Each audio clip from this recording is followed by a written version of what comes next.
Bonjour, je vous propose de voir en une dizaine de minutes les points clés de l'approche diagnostique d'une pneumopathie interstitielle diffuse chronique. Ce cours s'adresse aux étudiants en médecine de deuxième cycle des études médicales.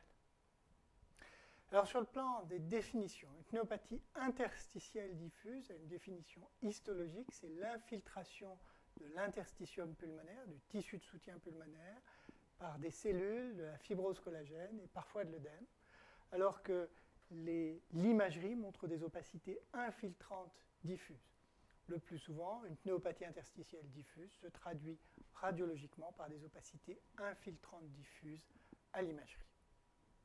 Alors les PID, pneumopathie interstitielle diffuse, sont extrêmement nombreuses. On peut les regrouper d'une part en PID de cause ou de contexte étiologique connu à gauche, dont les pneumoconioses, la silicose, l'asbestose, plus rarement la béryliose ou les pneumoconioses des prothésistes dentaires, des causes médicamenteuses qui peuvent être identifiées et analysées en s'aidant de la base de données pneumotox.com, les pneumopathies d'hypersensibilité sur lesquelles nous allons venir, et puis d'autres qui sont néoplasiques, comme les lymphangites carcinomateuses, et à la limite de la définition des pneumopathies interstitielles diffuses, des causes infectieuses d'évolution chronique, comme la miliaire tuberculeuse ou l'œdème pulmonaire d'origine cardiaque. Des PID de causes inconnues, mais dont certaines sont bien identifiables, comme les granulomatoses, ici la sarcoïdose, les vascularites, en particulier la granulomatose éosinophilique avec polyangéite, EGPA, ou la granulomatose avec polyangéite, GPA, les pneumopathies interstitielles diffuses qui s'associent aux connectivites, en particulier la polyarthrite rhumatoïde, la sclérodermie, les myosites auto-immunes et le syndrome de Gougerot-Jeghren.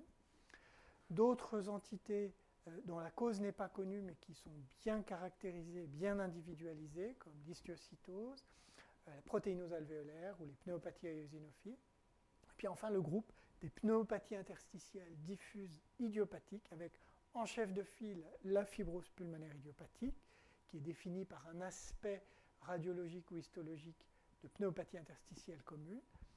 Et puis son principal diagnostic différentiel, la pneumopathie interstitielle non spécifique, parfois appelée PINS. Il y a d'autres causes plus rares.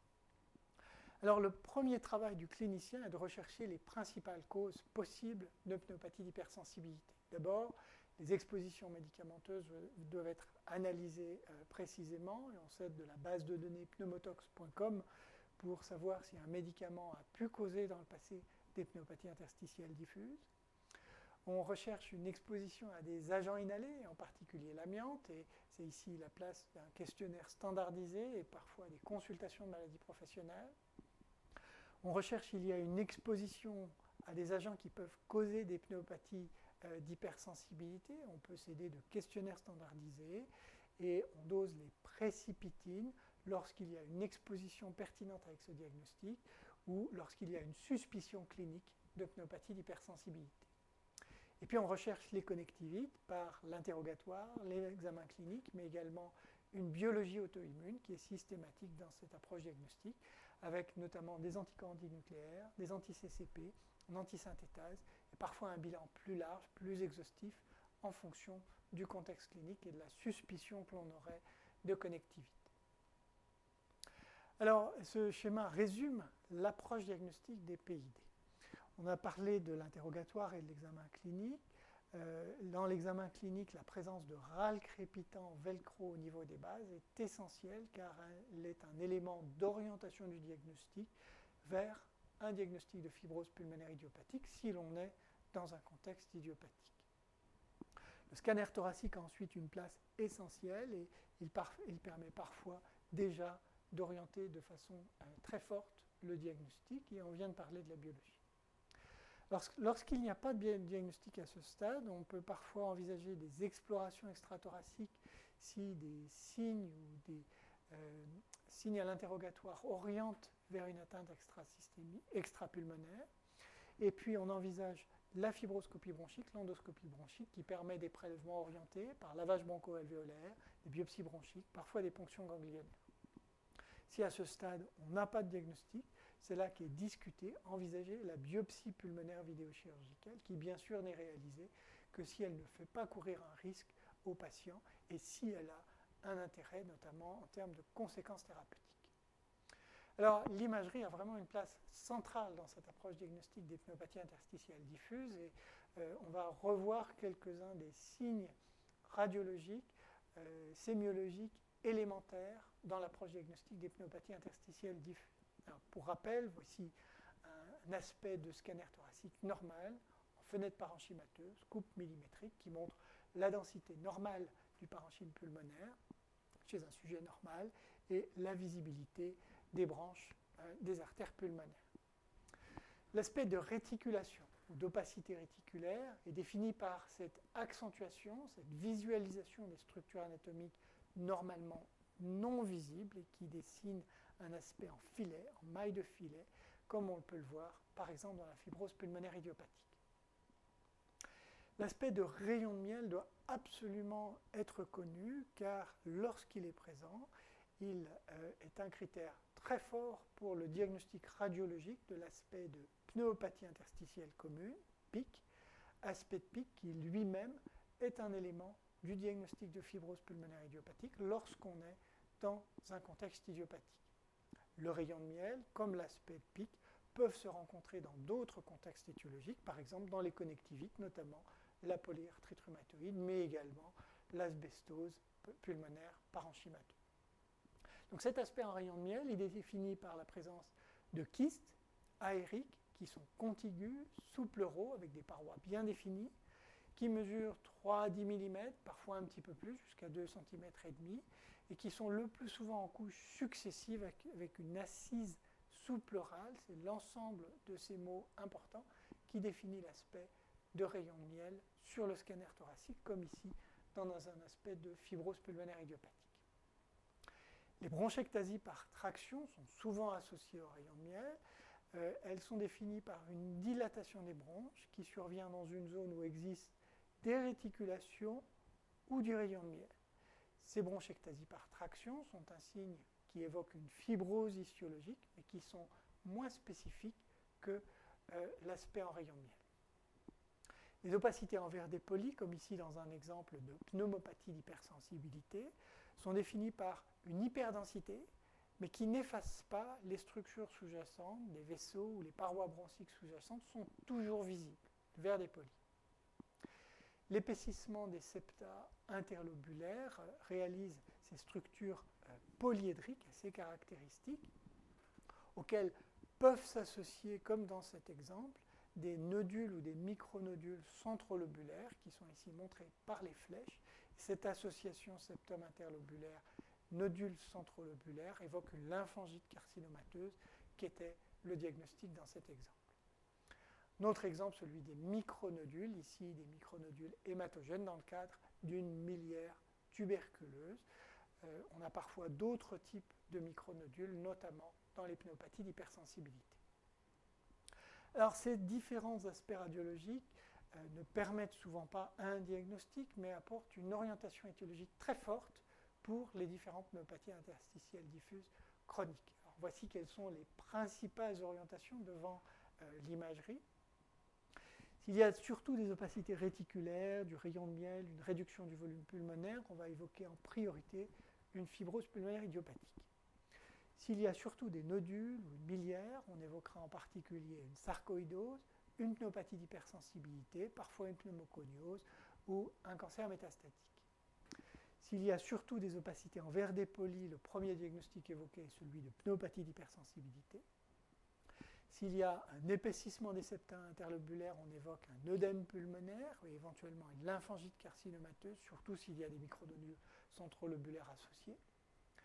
S'il y a des kystes à l'imagerie, des antécédents de pneumothorax ou des signes de distension thoracique à l'imagerie ou à l'exploration fonctionnelle, on évoque une granulomatose à cellules de Langerhans, histiocytosique, ou une lymphangiolégumématose chez la femme.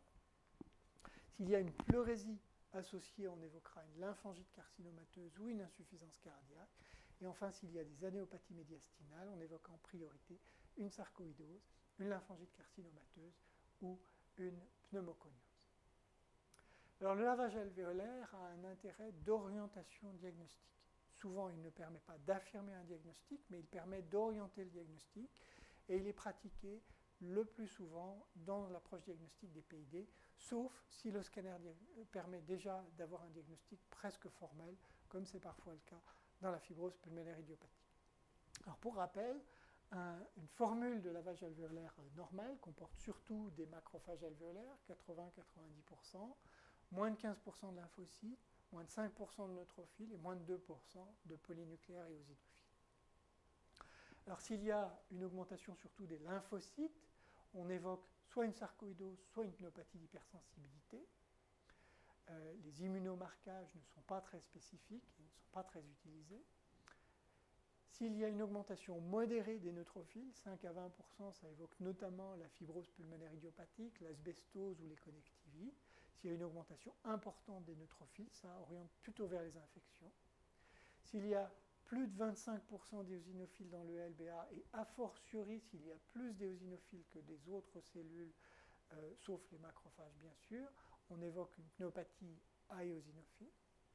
Et s'il y a une augmentation faible des éosinophiles, c'est fréquent dans la fibrose pulmonaire idiopathique.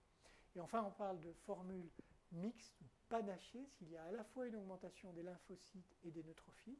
Et ça se rencontre notamment dans les pneumopathies organisées cryptogéniques, la PINS, dont on va reparler, et les pneumopathies médicamenteuses. Ensuite, on fait une exploration fonctionnelle respiratoire. Cette exploration, elle a surtout pour but d'évaluer l'importance du retentissement de la maladie sur la fonction pulmonaire, mais parfois elle procure également une orientation diagnostique, on va y revenir.